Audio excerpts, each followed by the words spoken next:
Yugurishning siz bilmagan foydalari. Yugurish eng oddiy va eng samarali jismoniy mashqlardan biri. Muntazam yugurish nafaqat tanani, balki ruhiy holatni ham yaxshilaydi. Yurak mushagini kuchaytiradi, qon aylanishini yaxshilaydi. Nafas olish hajmini oshiradi. Organizm kisloroddan samaraliroq foydalanadi. Chidamlilik ortadi. Ko'p kaloriya yo'qadi. Yog' zaxiralarini kamaytiradi. Moddalar almashinuvini tezlashtiradi.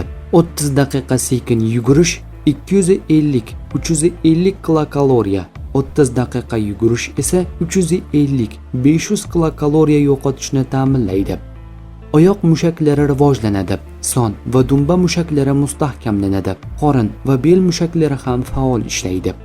Suyak zichligini oshirishga yordam beradi, osteoporoz xavfini kamaytirishi mumkin.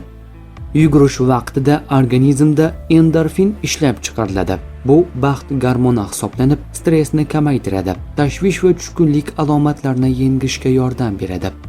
Tezroq uxlab qolishni ta'minlaydi, chuqur uyquga ketiladi, ertalab tetik uyg'onishga yordam beradi. Diqqatni oshiradi, xotirani yaxshilaydi, aqliy unumdorlikni oshiradi.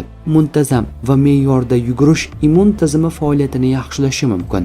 Organizmning infeksiyalarga qarshi kurashish qobiliyatini qo'llab-quvvatlaydi. Qondagi shakarni me'yorda ushlab turishga yordam beradi.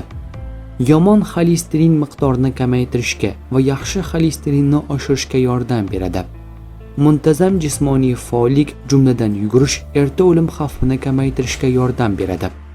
Hayot sifatini yaxshilaydi, qarishni sekinlashtirishga hissa qo'shishi mumkin. Haftasiga 2-3 marta yugurish yetadi. Dastlab 15-20 daqiqa yengil tempda boshlang. Yugurish oldidan 5-10 daqiqa badan qizdirish mashqlarini bajaring.